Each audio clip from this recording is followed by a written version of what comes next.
when you say something like that to a Singh, right? Obviously, Stingh's got a bit of determination, right? So when it launched in 2014, 15, he had the likes of Del Piero was there as well, Trezeguet, Anelka, Lundberg. My advice would be obviously to start playing young, and usually it starts when you're playing at school.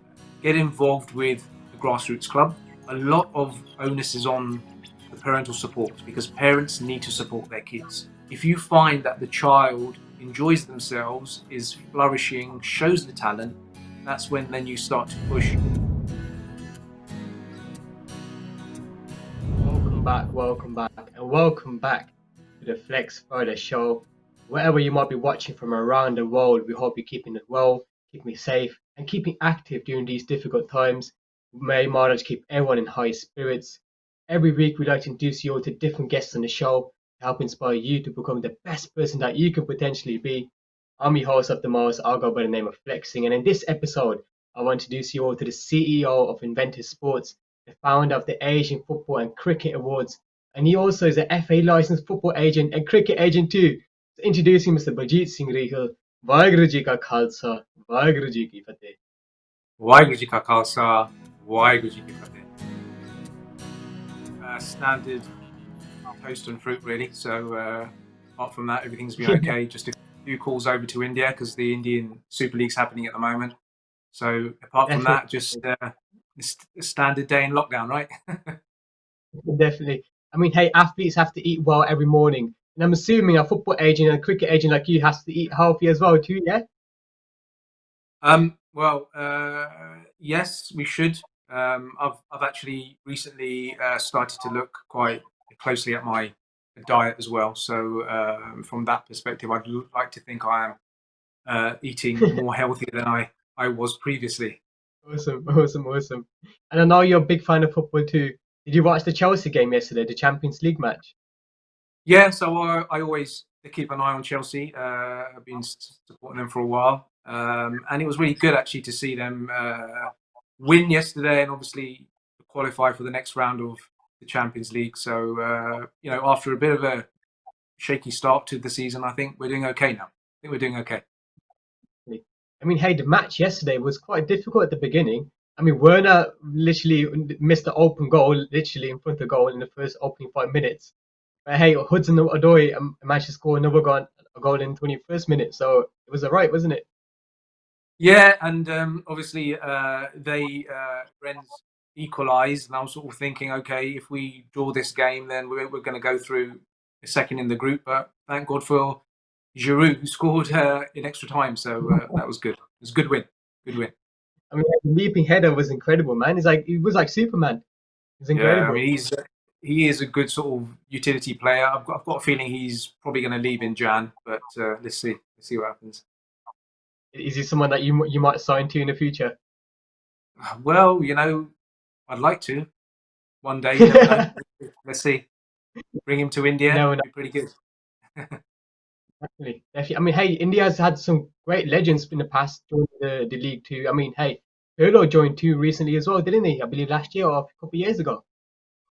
Yeah, so in the inaugural Indian Super League, which actually happened, well, we're actually now in this seventh season. So when it launched in 2014, 15, yeah, he had the likes of Del Piero was there as well, Trezeguet, Anelka, Lundberg. Um, Perlo hasn't actually made it out there yet. So maybe as a manager, you never know. You never know. I guess it must be one of those rumors because hey, rumors go around everywhere these days, especially in sports. So maybe one day Pirlo might join as a manager. You never know.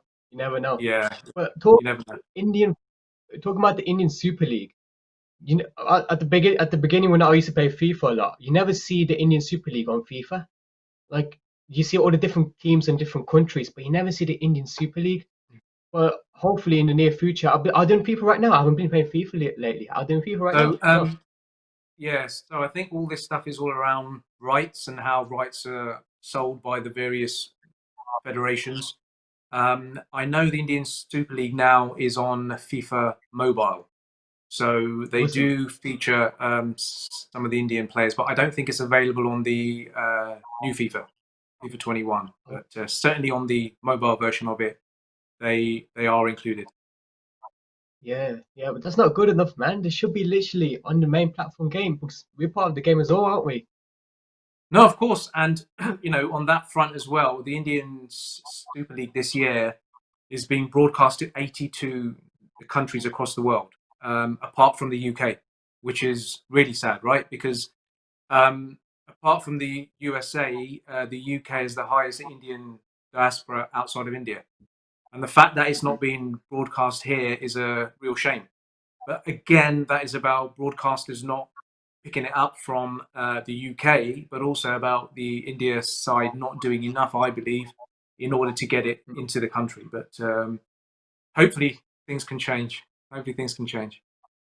Definitely. Hopefully, more just good about things will change, and hopefully we can Yeah, get more bright future stars joining the Indian League too as well. I mean, hey, our culture, our people, to be honest, are quite limited on the amount of people who actually are on the major platforms compared to the other athletes from different countries. I mean, hey, Germany are producing massive athletes, Italy, Spain, Portugal, all these brilliant countries, and India is just left behind in the football game compared to these athletes. We need to produce someone big like Ronaldo or Messi. How can we do that? definitely, definitely. I mean, I think if you look at India as a country, it's a massive.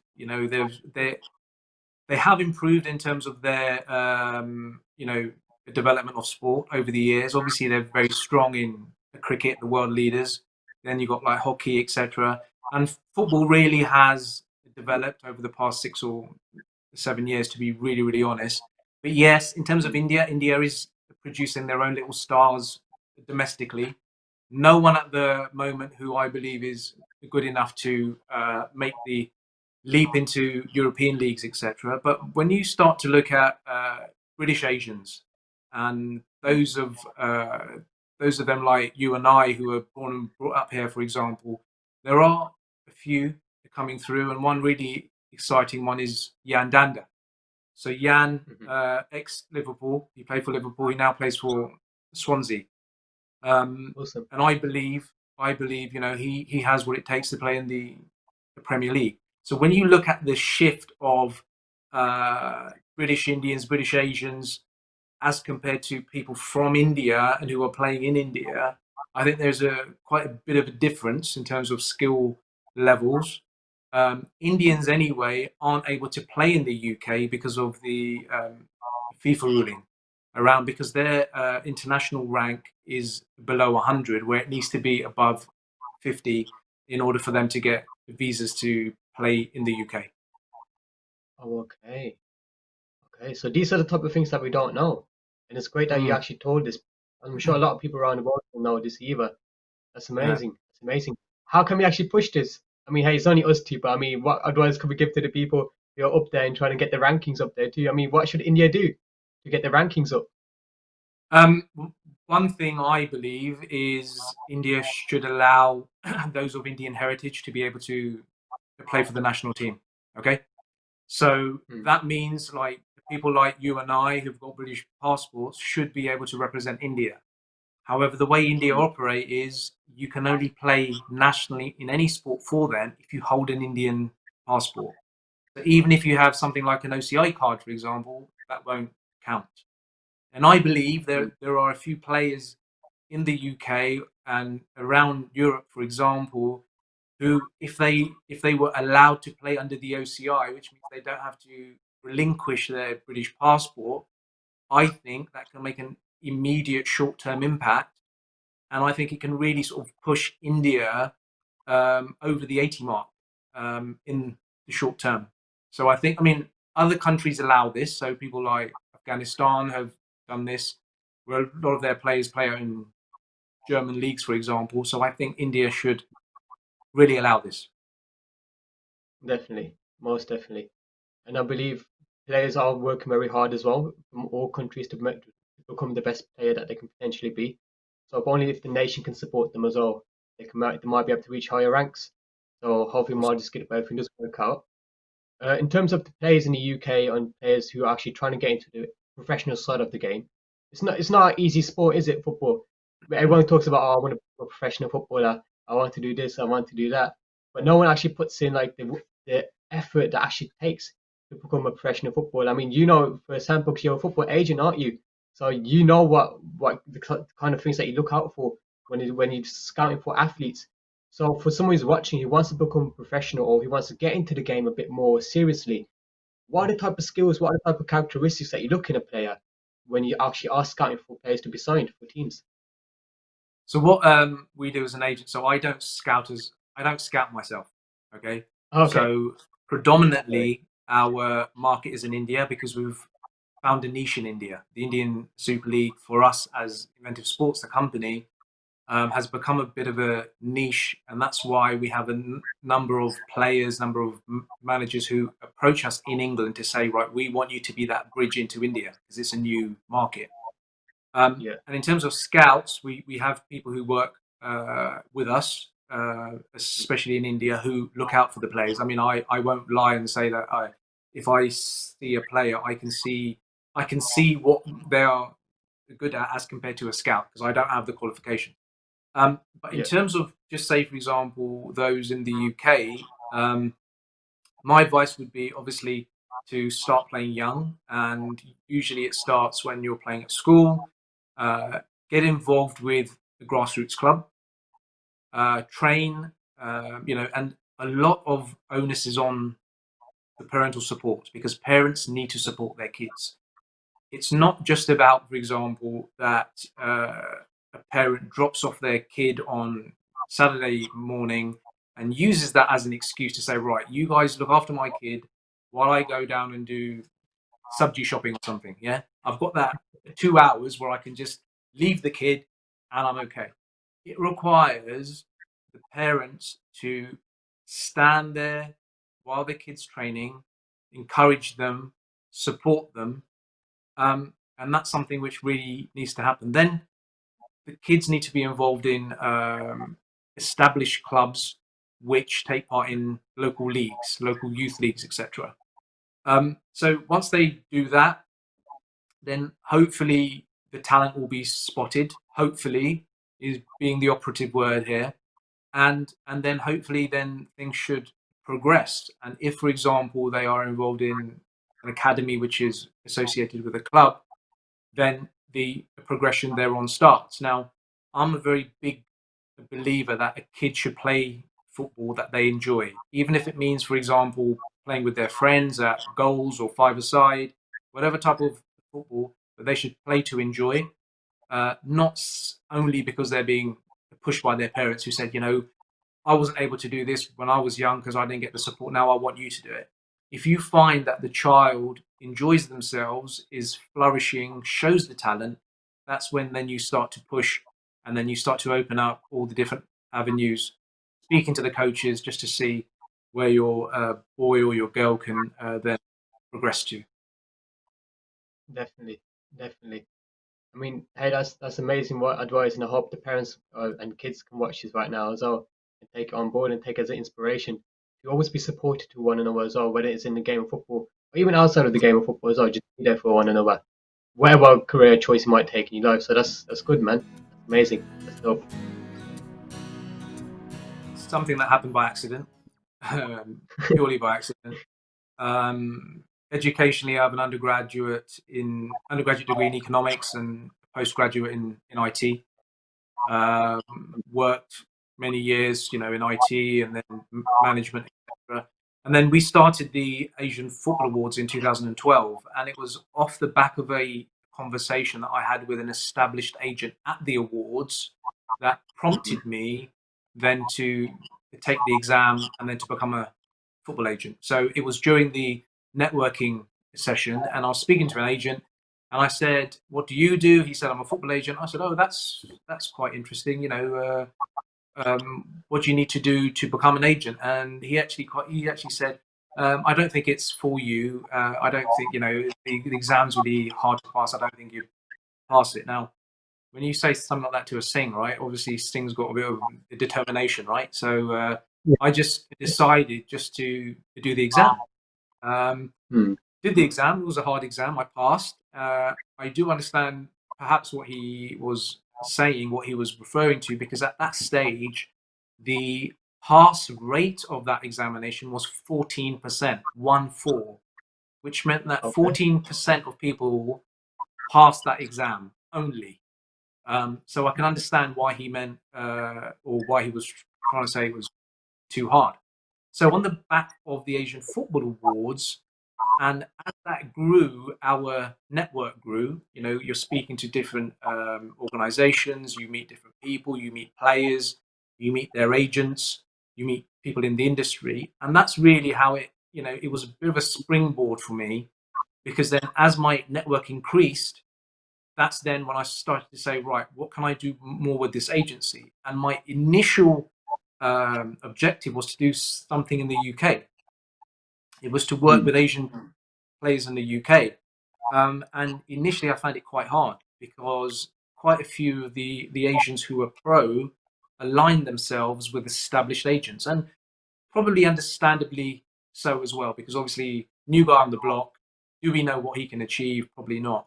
And then on the back Yeah. of a sponsor, meeting that we had for the Asian Football Awards, we were actually speaking to IMG, and IMG are a massive organization, a sports organization, who are behind the IPL. And at the time, they were devising the ISL, which is the Super League. And they actually said, listen, we're doing the Super League. Not sure if you know. And if there are any players who you think about, you know, please do let us know. And that's then when we introduced Michael Chopra. So he used to play for Newcastle, Sunderland, and Cardiff. So we did his transfer into India. So he was the first British Asian to go into the Indian Super League. And once that Okay. happened, just things started to springboard off that. And then, you know, I was interviewed at Sky. I was interviewed at Sky Sports. I was interviewed at Soccer X. Then people were intrigued about Michael going over to India. They were intrigued about this brand new league. They were intrigued about a league that Del Piero was a part of, Anelka was a part of, um, you know, Trezeguet was a part of, Pires, Lumberg. And that's then when I started to think to myself, well, actually, this could potentially be a niche. And that's really, you know, that's been our focus over the last, I would say, 6 or 7 years, has been India. I've not delved into the English market on purpose. The plan is to do that at some stage soon, hopefully. And hopefully, I can revisit my objective about helping Asian players and representing them, apart from what I do around the Asian Football Awards and the activism that I do around Asians in football in the UK. Definitely, definitely. It's always good to use the powers that you have and help people in your own community too, which is amazing. And on talking about the Asian Football Awards, you said it started in 2012. Talk to us. What is it all about? What kind of people do you actually nominate, and what kind of categories do you guys have, and what's the whole event generally about? So, like I said, we started the Asian Football Awards in 2012, and that was on the back of work that we did with Chelsea. And Chelsea had a trial program called Asian Star, and it was just on the back of speaking to their CEO at the time, Peter Kenyon, and he was sort of saying, you know, what are you doing in the community to promote Asians in football? And that's when we then decided, let's do the Asian Football Awards, because at that stage there were so many awards that were happening. You know, there was the Asian this awards, Asian Pharmaceutical Awards, Asian Grocery Awards, you name it. It was the Asian whatever awards, and we thought to ourselves, well, some of these awards don't really have any objective, but what is our objective? And our objective is to, you know, showcase those Asians who are in football. So then we devised the awards. You know, we were working quite closely with the FA, Kick It Out, the PFA at the time, and we decided to have a sports industry award. So not just those on the pitch, because obviously Asians on the pitch at the time were very few and far between, right?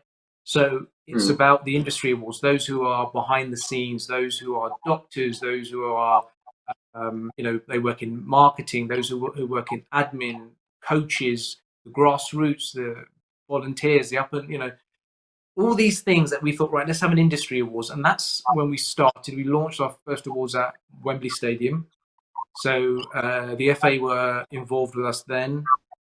And really, it was about inviting predominantly Asians from around the UK who were involved in pro football, amateur football, grassroots.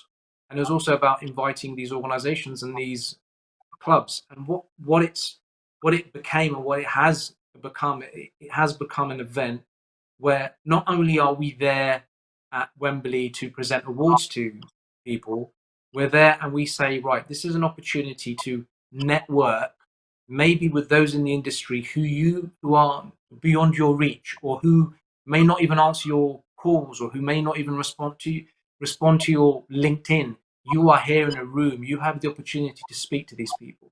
And that's where Mm. really it started off. And then we really had a focus and an objective that we wanted to raise the awareness not only on that night. And then what we started to do is we started to get traction from mainstream media who wanted to come to the awards to report. I was speaking on mainstream channels. I was getting people from around the UK and players who maybe no one's ever heard before. We were getting them interviewed. We were getting grassroots people who've volunteered for 15 years, who've been doing, thankless tasks, in rain, in snow, etc., etc. We were getting these guys interviewed so we could showcase these guys as role models, because we really want to inspire future generations, and that's what we believe we've done. And now we were actually supposed to do the awards again this month, but unfortunately, obviously, because of what's gone on this year, we've had to change that hopefully to next year. But we Mm. were thinking at one stage perhaps we can do these online, and then we thought, well, actually, our awards are more about the interaction, the physical sort of meeting of people, and giving these guys the opportunity. So that's really what the Asian Football Awards has become. And we've got a vast range of categories which change every time we do the awards. We were thinking about this year introducing a business award, a social media award as well. Whereas in the past, we've had behind the scenes coaches, administration, medical, and of course players, men's football, women's football, amateur football, non-league, etc. So it's a vaster range across the industry. It's amazing to see how much work you do outside of your normal job. The extracurricular work that you do within the community is absolutely inspiring. And anyone who wants to become a football agent or any type of profession in the sports or football industry, so definitely inspire to do extracurricular work to help out the community, because without the community, you won't be anywhere, because the people who support you are the people who bring you up and down as well. So thank you for everything, ladies and gentlemen. Now on to the final question right now. I want to talk to you about your personal hobbies, because we spoke a lot about the work that you do, but not much about you personally. So what are your types of interests? What are your hobbies? I know you're a big fan of golf as well, aren't you? Yeah, so I like to play a lot of sport. I used to play a lot of football, so indoor football I used to play, but I've stopped that for a few years in terms of injuries, etc. And Hamraj, as your ages progress, injuries sort of spring up more often than not. So hence the reason why I sort of stopped that. But yeah, I took up golf about 5 years ago, but I've now started to play a bit more. Going back to the basics now, just on the range, as you may have seen on my Instagram. Just been doing that. But apart from that, I like reading. You know, I've recently started to look more into Sikh and history. Started to delve into that a lot more. I like reading about historical figures, you know, um, from across the world, documentaries, etc. But apart from that, family keeps me busy, activities with the kids. But I like music. I'm a big fan of Punjabi music. I have been for God knows when, and really like to see what is going on there. And social media as well. I use social media as a tool for the business, for myself as a brand as well, and really keeping that in check to help with the business. But really, it's about watching football from across the world. Really, not only the Indian Super League, not only uh, the Premier League, but also looking at La Liga as well, and Serie A, and even some of the more obscure leagues that people may not sort of know about, you know, the J League in Japan and Thailand, etc., and Australia. So really like to keep abreast of those things as well. But apart from that, obviously pre-pandemic, you know, there are, you know, various activities that we used to do, a lot of meetings we used to do. But the awards themselves, obviously Asian football and the cricket awards, take up a lot of time. But apart from that, really, it's just spending time with the family. Definitely, definitely. And talk about social media. I've seen some of your golf videos, and they're quite good. They're decent technique for these. You know, social media is a great thing, and especially when you can see a number of sort of Sikh youth doing some really good things. And when I saw your videos, your Insta stories and videos, I thought, you know, this is great. Obviously, someone in Sikhi Sarup as well, you know, being very proud, confident who they are, and then using the love of football. I just thought it was tremendous, and I think we need more of that. And really, actually, now I'm seeing a lot of that on the social media. There are so many more people who are proud of who they are, whereas perhaps when I was growing up, it may have been sort of, you know, hiding behind what you are and not being so as out there as you can. And obviously, we didn't have social media as it is today then, and I'm, Mhm. you know, even seeing things like what you do, and there's a guy called Gandhi Anand as well who does a lot of videos, which is really great. And then there's, you know, fitness guys, you know, taking care of themselves, you know, in the gym and various sports, etc. It's really, really good, really good. Really pleased to see that. It definitely is a revolution, and Marge is good for. We've got to thank Marge for everything. And it's elders like you guys. I mean, hey, you look quite young. But I mean, it's the people that are older than us that actually have set the stones, set the pathway for us guys. So we want to thank you guys as well, and all your brothers and sisters, and all your friends too, and everyone within the industry who have actually, you know, paved the path for us guys. Because I mean, hey, where will we be? So thanks to Marge as well. So I want to thank you for joining us on the show today. You've been very, very inspirational for anyone who wants to get into the game of football, get into the game of sports, maybe become a football agent or any type of profession in the sports industry. Here's your proof right now. Here's a living proof of Baljit Singh Rihal. You're amazing stuff in the industry right now, and we wish you very best of luck in the future too. May Mars keep your family and everyone safe, and we'll catch you guys the next time. Vaheguru Ji Ka Khalsa, Vaheguru Ji Ki Why Fateh.